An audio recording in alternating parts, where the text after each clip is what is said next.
नमस्कार, मैं हूं संजय दुबे और आप देख रहे हैं आरसीएन न्यूज़। कहा कलयुग में गौ माता को साक्षात भगवान का अवतार माना जाता है। विभिन्न धार्मिक अनुष्ठानों कार्यक्रमों में गौ माता की विधिवत पूजा अर्चना लोगों द्वारा की जाती है और यह भी कहा जाता है कि यदि व्यक्ति का अंत समय नज़दीक आता है तो उसे गौ माता का दर्शन कराया जाता है या कहें गौ माता की पूंछ पकड़ाई जाती है ताकि व्यक्ति को जो स्थान है मरने के उपरांत तो स्वर्ग में मिल सके, उसे मोक्ष की प्राप्ति हो सके। लेकिन गौ माता का इस तरह का प्रयोग लोगों द्वारा जरूर किया जाता है, उपयोग किया जाता है, लेकिन गौ माता की जो आज की वर्तमान में स्थिति है, हम कहें भिलाई दुर्ग के अलावा समूचे छत्तीसगढ़ में बहुत ज़्यादा दयनीय हो चुकी है। जगह जगह कचरा खाती गौ माता विभिन्न बीमारियों का शिकार हो रही हैं। तरह तरह के दावे किए जाते हैं, सरकार द्वारा गोठाने बनाई जाती, तमाम तरह की चिकित्सा सुविधाओं को लेकर के बात की जाती, लेकिन ये सब जो बातें केवल फाइलों तक ही सिमट कर रह जाती है। आज हमारे साथ मौजूद है दीपक यादव जी। दीपक यादव जी के बारे में आपको हम बताना चाहते हैं कि इनके द्वारा गौ सेवा प्रभु सेवा समिति का गठन किया गया है, जिसमें काफ़ी संख्या में धीरे धीरे लोग जुड़ते चले गए हैं। इस समिति के माध्यम से दीपक यादव जी जो बीमार गौवंश है उनके उपचार को लेकर के दिन हो चाहे रात हो, पानी हो, बरसात हो, कुछ भी हो, वो हमेशा तैयार रहते हैं इनकी टीम के साथियों के साथ। तो आइए हम इनसे जानने की कोशिश करते हैं कि गौवंश के उपचार को लेकर के, गौवंश की देखरेख को लेकर के इनके द्वारा कब से इस कार्य की शुरुआत की गई और इनके पीछे इसका उद्देश्य क्या है। जी दीपक यादव जी, सबसे पहला सवाल, चूँकि आप पिछले कई वर्षों से जैसे कि गौ माता की सेवा करते आ रहे हैं, आपको जानकारी मिलते ही आप कोशिश करते हैं कि समय पर पहुंचने की, तो इसके पीछे आपका उद्देश्य क्या है और गौ माता की सेवा को लेकर के आपके द्वारा कब से अभियान की शुरुआत की गई है। इस कार्य का सबसे बड़ा उद्देश्य हमारी समिति का जो नाम देकर रखे हैं गौ सेवा प्रभु सेवा, इससे साफ दर्शन होता है कि गौ माता की सेवा ही भगवान की सेवा है। इस उद्देश्य को लेकर हमारी टीम काम करती है। जहाँ भी गौ माता दिखी वहाँ हमारी टीम तुरंत सूचना मिलती है, जैसे समय मिलता है तुरंत वहाँ पहुँचते हैं ताकि गौ माता बच जाए। अधिक से अधिक भरपूर कोशिश रहती है कि कोई भी गौ माता बुखार से या किसी अन्य बीमारी से पीड़ित ना रहे और उसका उचित उपचार हो। सन 2008 से हमने एक लक्ष्य लेकर आगे निकला कि गौ माता कोई भी असहाय बेसहाय जो गौ माता है इसका कोई नहीं है। पालतू केवल दूध के लिए रखते हैं और जो बछड़ा होता है तो रोड पे छोड़ देते हैं और पालतू लोग के लिए डॉक्टर उपलब्ध हो जाते हैं क्योंकि वहाँ पैसा मिल रहा है। आवारा घूमने वाले गौवंश के लिए कोई नहीं है, ना पैसा कोई देता है ना कुछ देता है, और तो और डंडे मार के भगा देते हैं। मंदिरों में जाते हैं, वहाँ पर जलाभिषेक करते हैं नंदी महाराज, नंदी भगवान, लेकिन उसी नंदी भगवान को देख के लोग डंडे से इतना जोर से मारते हैं कि सोचते हैं कि मेरा नुकसान कर रहा है। तो इसी उद्देश्य को लेकर हमने निकाला कि जितना हो सके अधिक से अधिक मात्रा में गौवंश की सेवा हो सके। क्योंकि दीपक जी ये भी देखने को मिलता है कि ज़्यादातर जो पशुपालक होते हैं उनके द्वारा मात्र गौवंशों की देखरेख के नाम पर एक ढकोसला किया जाता है। दूध निकाल करके इन्हें आवारा भटक में छोड़ दिया जाता है। किसी तरह की चिकित्सा को लेकर के या कहें बीमार होने की स्थिति में किसी तरह का उपचार को लेकर के इनके द्वारा जो गौ पालक है, जिनकी स्वयं की गायें हैं, उनके द्वारा भी कोई इनकी गौ माता की बीमारी की परिस्थिति में किसी तरह की कोई पहल नहीं की जाती। इस पर आप क्या कहेंगे। जो पालतू गौवंश है जब तक दूध दे रही है तभी तक उनकी है। जैसे वो दूध देना बंद कर दिए तो ना उनकी है ना किसी की है। जब तक दूध देंगी सड़कों से रखेंगे, चारा पानी देंगे, इलाज मुहैया कराएंगे, लेकिन जैसे दूध बंद करेंगे वो ऐसे भगा देते हैं, बोलते हमारी है ही नहीं। अगर वो घायल हो गई, एक्सीडेंट हो गया, अगर उसकी गाय वो स्वयं खड़ा रहता लेकिन बोलता मेरी गाय नहीं, इसलिए नहीं बोलता है कि उसको उपचार करना पड़ेगा। और हमारे गौ सेवक टीम वहाँ उपलब्ध है, ना किसी से कोई सहयोग मांगती है ना कुछ, लेकिन बोलते हैं किसकी है, हम तो उपचार कर दिए, आप अपने घर में रख दिए, बाकी हम उपचार देखेंगे। लेकिन वो देख कर भी बोलता हमारी नहीं। नज़दीक की घटना थी, गौ माता के बच्चे निकल के बाहर हो गए थे।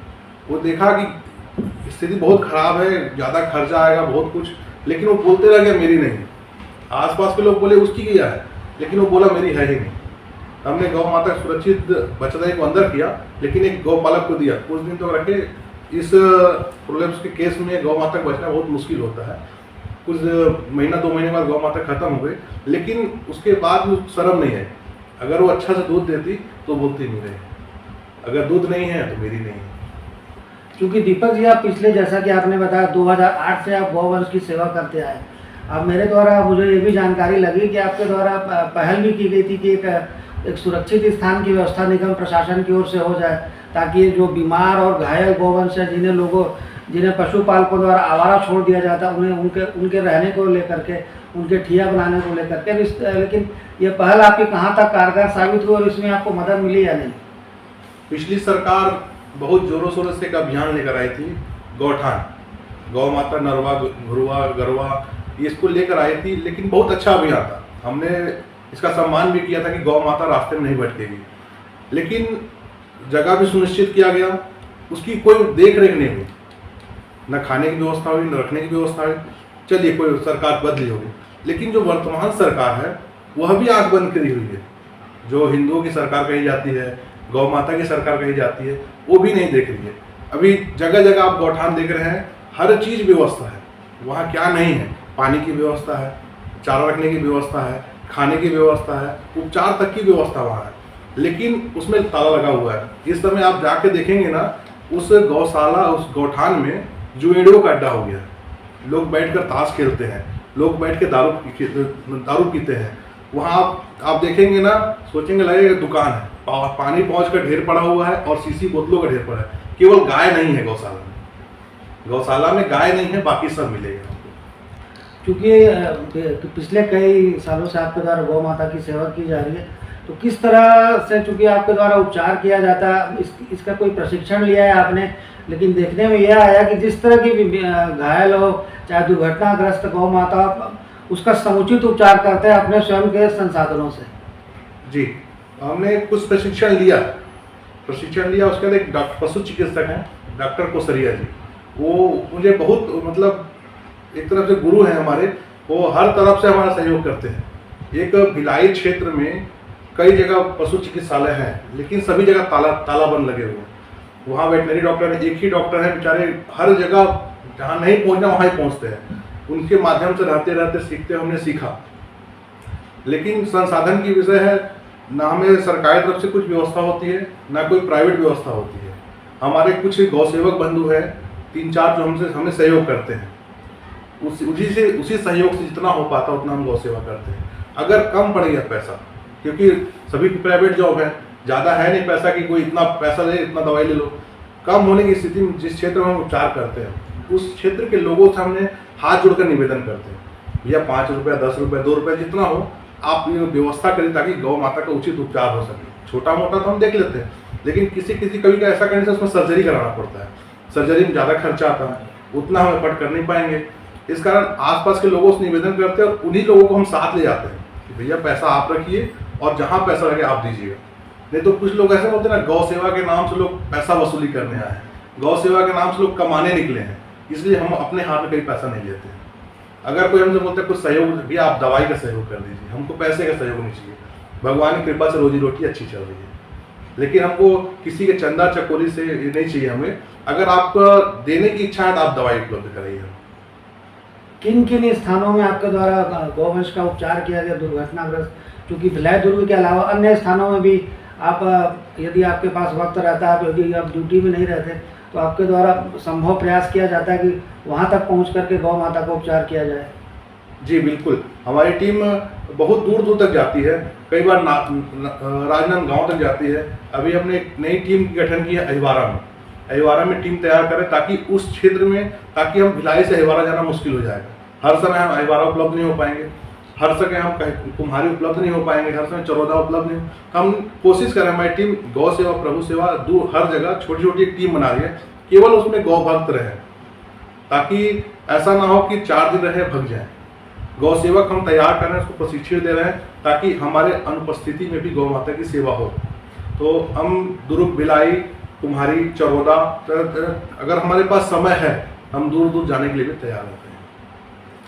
क्योंकि सरकार से, आप जैसा कि आपका कहना है, आपको किसी तरह की कोई मदद नहीं मिलती, शासन प्रशासन से भी नहीं मिलती, तो आप मदद के लिए क्या अपील करना चाहेंगे सरकार से, चूँकि आपके द्वारा पूरी तरह निष्पक्षता से इस कार्य को किया जा रहा है? हम तत्कालीन सरकार से ही निवेदन करेंगे कि जो गौशाला है, जो गौशाला बनी हुई है, अभी हमारे उप मुख्यमंत्री माननीय विजय शर्मा जी ने कहा था कि हम गौ अभ्यारण्य चलाएंगे, हम उनका स्वागत करते हैं। जितने गौशाला बने हुए हैं उसको चालू करा दें, सरकार अपनी निगरानी में रखे, वो हम हमारे गौ सेवक बंधु वहाँ जाके निस्वार्थ भाव से सेवा देंगे। हमें उसमें कोई लेना देना नहीं रहेगा, केवल हम सेवा देने वहाँ जाएंगे।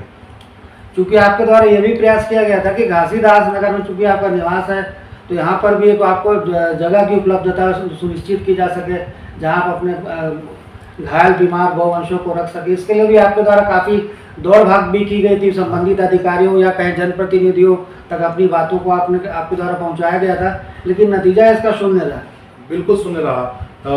जब हमने आवेदन लेकर गया तो उन्होंने कहा बिल्कुल आप लोगों का कार्य प्रशंसनीय है, हम आप लोग खुद बुलाते हैं, सभी के पास नंबर है, सब बोलते हैं भाई यहाँ जाइए वहाँ जाइए। हम जाते भी इलाज करने, उनसे हम बोले कि भाई साहब जामुनदाना के पीछे जगह खाली पड़ा हुआ है, वहाँ गंदगी फैला हुआ, हमने साफ सफाई भी किया कि जो से किसी का पैर टूट गया, हम उसका इलाज करते हैं ना। आज घूमने फिरने वाले हैं, आज यहाँ है कल वहाँ है, घूम के तलाश में भटकते हैं, लेकिन वही गौवंश महीना दिन के बाद दिखते हैं। महीना दिन के बाद ऐसी स्थिति हो जाती है उस घाव में कीड़े पड़ जाते हैं, जिसका उपचार सही हो गया तो ठीक है, नहीं तो अंत में उसका पैर काटना पड़ जाता है। कई गौवंश की ऐसी दर्दनाक मृत्यु हो गई हमारे यहाँ के सामने, हमने देखा है। इसलिए हमने तत्कालीन जो यहाँ के पार्षद है, पार्षद से मिले, नेताओं से भी मिले, हम निवेदन भी किए थे तो ताकि वो जगह को दे दी। हमारा ऐसा नहीं कि हमारा कब्जा करने का, खुला रहेगा, केवल जब वो ठीक हो जाएंगे उसको उस स्थान में जाकर ठीक छोड़ देंगे ताकि वो सुरक्षित घूमे फिरे स्वस्थ रहे। लेकिन हाँ करेंगे, बाद में बोले नहीं कोई ज़रूरत नहीं करने का, गौशाला बना वहाँ जाके देखो। अब जो गौठान बने हुए हैं नज़दीक में बुगना पुलिया के पास गौठान है, लेकिन वो सब ताला बंद पड़े हैं। अगर हम जाकर उसमें ताला खोल कर रखना शुरू कर देंगे तो बाद में क्या होगा, ये सब राजनीति कर रहे हैं, ये सब मनमानी कर रहे हैं। हम शासन प्रशासन से यह निवेदन करेंगे कि उस गौशाला को अगर खुलवा देते हैं तो हमारे गौभक्त वहाँ जाकर सेवा उपलब्ध करा सकते हैं, ताकि रास्ते में आप रात में निकल के देखिए ना, गाय रोड में बैठी है, गाड़ी रफ्तार से जा रहे हैं, रात में अंधेरे में दिखते नहीं, जिससे रोजाना अनगिनत गौवंश की मृत्यु हो रही है। इसलिए एक ही बात करना चाहूँ कि जो गौशाला बने हुए हैं केवल उसी का शुभारंभ करें। आप ऐसे गौ भक्तों से क्या अपील करना चाहेंगे जो विभिन्न धार्मिक अनुष्ठानों में गौ माता को खोज कर लाते हैं, उसकी पूजा करते हैं, लेकिन दूसरे तीसरे दिन जब वही गौ माता उनके घर पे आती तो उसे वो लाठी डंडा लेकर के हटाते हैं, भगाते हैं। यह एक ढकोसला है।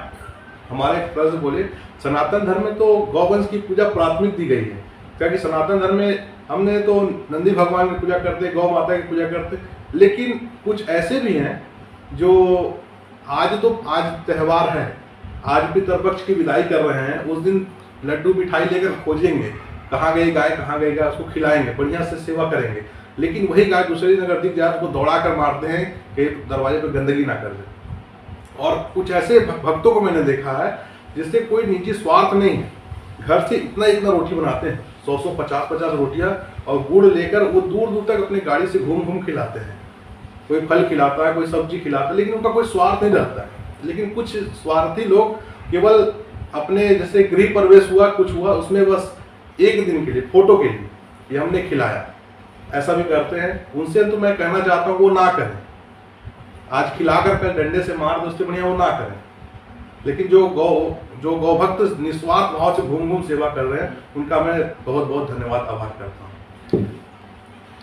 ये थे हमारे साथ गौ सेवा प्रभु सेवा समिति के दीपक यादव जी, जिनका कहना है, जिन्होंने बताया कि पिछले 2008 से इनके द्वारा निरंतर गौ माता की सेवा की जा रही। जैसा कि मैंने आपको पहले भी बताया कि इन्हें सूचना मिलते ही ये तत्काल मौके पर पहुंचने की कोशिश करते हैं, और यदि ये अनुपलब्ध रहते हैं, ड्यूटी में या अन्य दूसरे कारणों से व्यस्त रहते हैं, तो इनकी जो सहयोगी टीम के जो सदस्य हैं उनके द्वारा मौके पर पहुंच करके उस गौवंश की जान बचाई जाती, तमाम तरह के उपचार किए जाते हैं। साथ ही दीपक जी का ये भी कहना है, वो उन्होंने ऐसे गौ भक्तों से भी निवेदन किया है कि जो केवल कार्यक्रमों में, विभिन्न पूजा अर्चना अनुष्ठानों में गौ माता को याद करते हैं और दूसरे दिन वही गौ माता को अगर यदि उनके दरवाजे में पहुंचती है तो उसे लाठी डंडा लेकर के भगाते हैं। तो ऐसे लोगों से भी अपील है कि भाई ऐसे आप या तो गौ सेवा को पूरे मन से करें, केवल दिखावे के लिए मात्र एक दिन के लिए ना करें। तो निश्चित रूप से दीपक यादव जी का ये प्रयास सराहनीय से इन्हें किसी तरह की कहीं कोई मदद नहीं मिल रही है। अपने स्वयं के बलबूते पर, चूंकि एक नौकरी पेशा व्यक्ति इनकी टीम में जो सदस्य हैं उनके द्वारा पेमेंट होने के उपरांत जो भी छोटी छोटी बचत करके विभिन्न कार्यों को जो संसाधन उपलब्ध कराए जाते हैं चिकित्सा संबंधी गौ माता के इनके द्वारा एकत्र किया जाता है, पहुंचा जाता है, तो निश्चित रूप से एक सराहनीय पहल है। शासन प्रशासन को भी ऐसे निस्वार्थ भाव से जो गौ माता की सेवा कर रहा है ऐसे लोगों की मदद किए जाने की जरूरत है। RCN न्यूज़ के लिए वाल्मीकि अंगारे के साथ संजय दुबे।